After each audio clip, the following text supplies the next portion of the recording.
Nick Ferrari at breakfast. Call 0345 6060 973. 10 minutes before 8 is the time. Now, we're talking a lot about the idea that we can ride it out. The other conversation that we were having at the start of the show is the story that finds itself effectively splitting the front pages, which is Prince Andrew. Just to remind you of some of the headlines. Here's one of them: Duke's hope of striking out sex case hanging by a thread. Or another one here: the judge deals blow to Andrew's hopes of dismissing sex claim. This is, of course, Prince Andrew's hopes of stopping that sexual assault lawsuit filed by Virginia Roberts of Virginia Giuffre appearing to diminish as a judge in New York questioned his lawyer's arguments that an earlier settlement should shield him from being sued. This is what you're saying. And what would appear, and bear in mind, you can imagine there will be an extraordinary exchange of documents and material between two sides if it does go to court. And there are two things that really Prince Andrew's story, and not least with that interview, hang on. One of which is whether or not he can sweat as a result of brave military service that he undertook in the Falklands. So, of course, he'd had a rush of adrenaline. As yet, they've not been able to prove that. And the other is that on a key date, which he has always denied, but it is claimed that he had sexual relations with a young woman, he was actually in a Pizza Hut in Woking. This is what you're saying about that particular thing. Stuart in Swindon, I find it interesting when you said people in Woking not remembering being at Pizza Express. I remember precisely when the Prince was in my workplace over 20 years ago, as he wasn't particularly pleasant. I also, in a similar way, remember Princess Anne being in my workplace over 20 years ago, and she was absolutely lovely. I do love stories of the royal, although you'll have to go a long way to beat that one that we heard at the end of last year. I was driving in Norfolk and Prince Philip came down with the then King of Greece and nearly killed me. I mean, that's just one of those lines you will never forget. Tony says, surely a credit card statement could prove if he was Pizza Express, or would he have paid in cash? Is this a lie? ... Well, we'll have to wait and see. Back to the idea, though, of riding it out, which is what, of course, the Prime Minister is saying. And he will take, I'm sure, great comfort from the front page of the Financial Times today, which supports this and says that shares in certain industries, leisure, travel, are starting to increase as it is thought the world accepts that Omicron, of course, it has to be dealt with, absolutely. But it is not as severe as previous strains. Robert in Dulwich. Robert, what do you want to talk about? Education, I understand. Is it that aspect? Good morning. Yes, Nick. I'm very upset with the way that we've dealt with this pandemic, especially with the way what we've done to the children. I have a 16, 13 and a 10-year-old. Okay.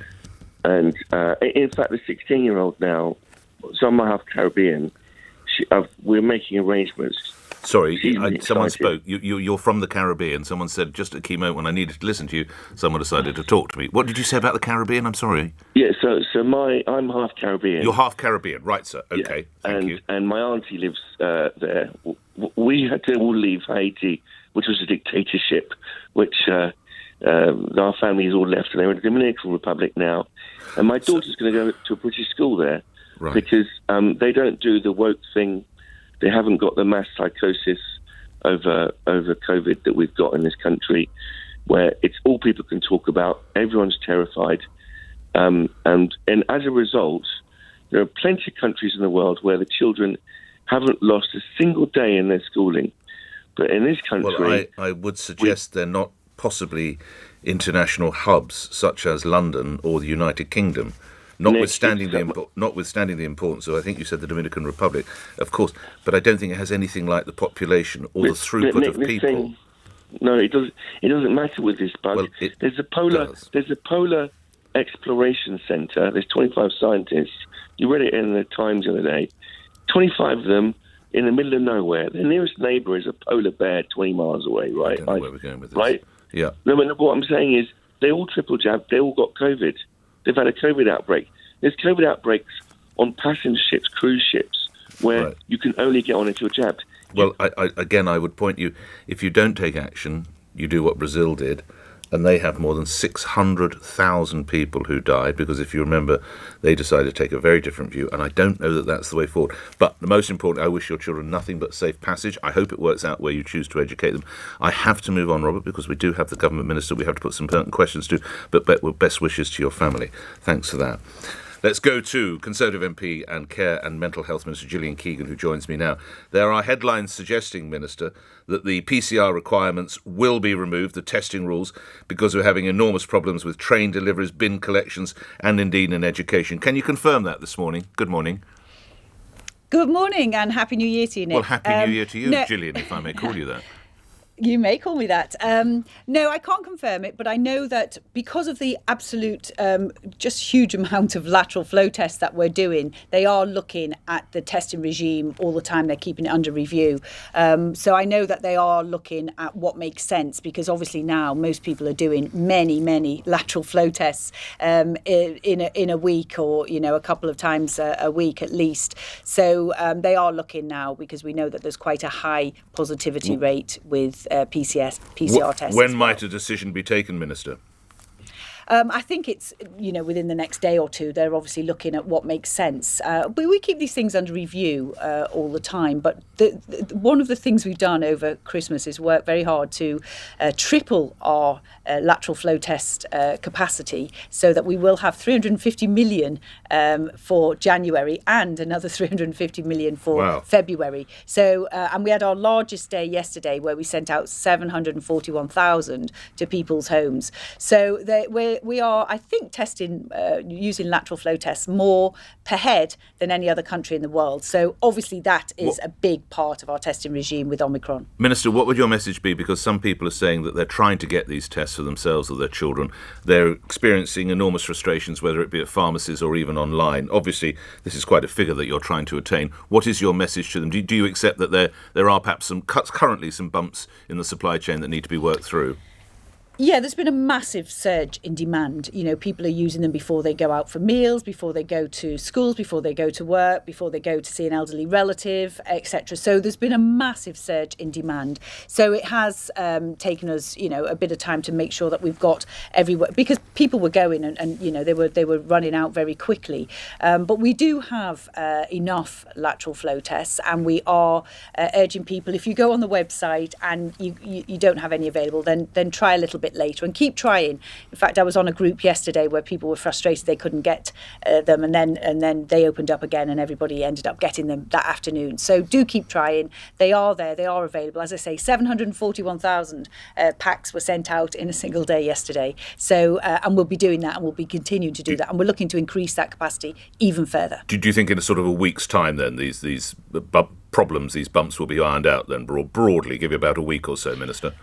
I would say people should keep trying, today, tomorrow. There's lots going into the system every day, whether it's going through pharmacies or it's going to the home systems as well. Every day there's more and more going in. So keep trying.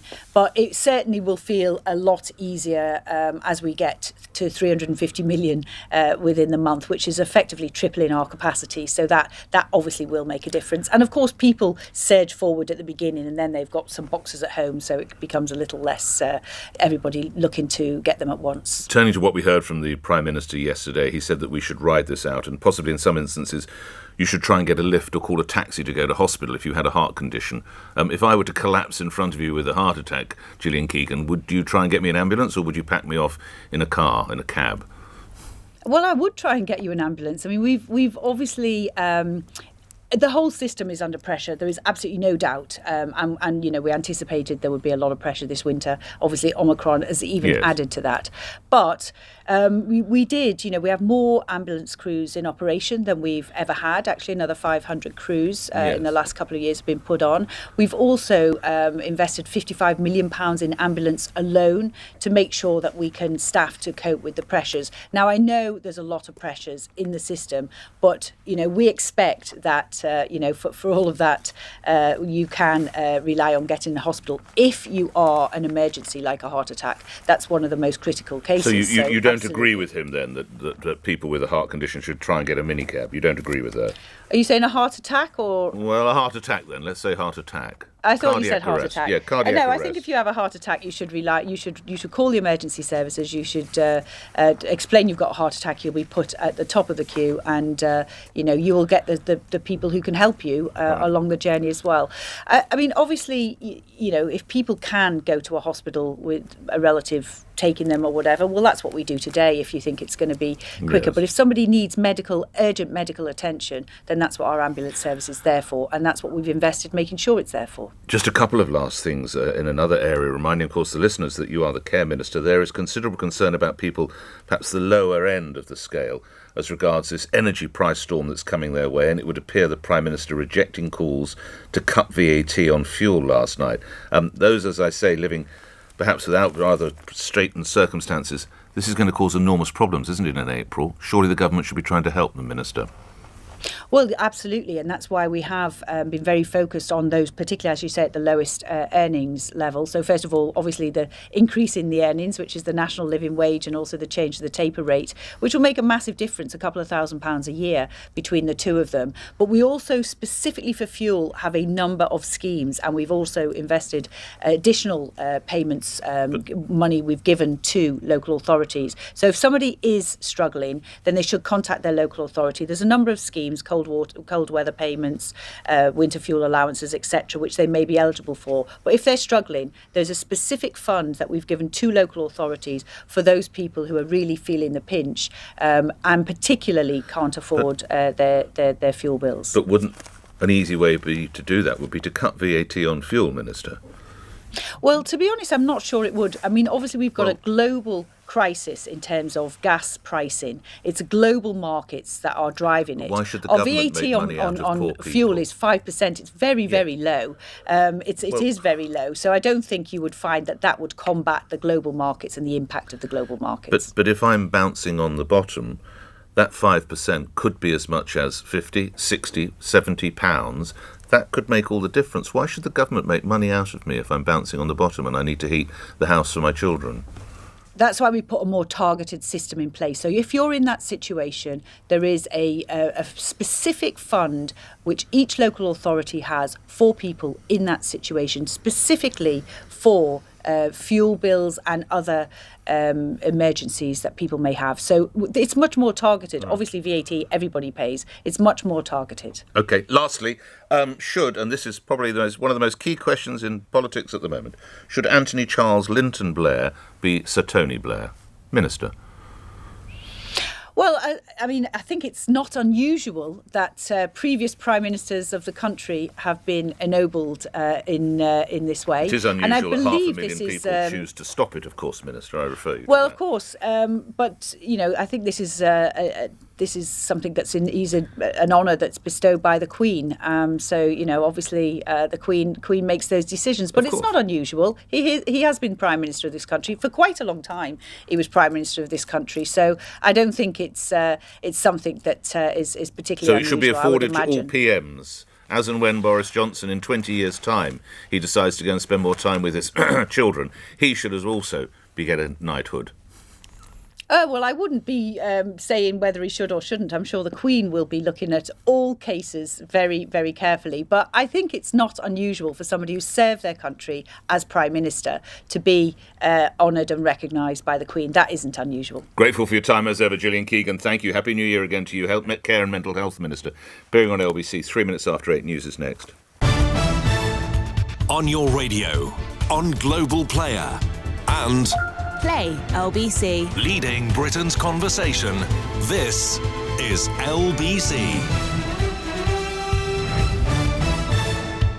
From Global's newsroom, the travel industry is urging the government to remove all COVID testing requirements for international arrivals in the UK.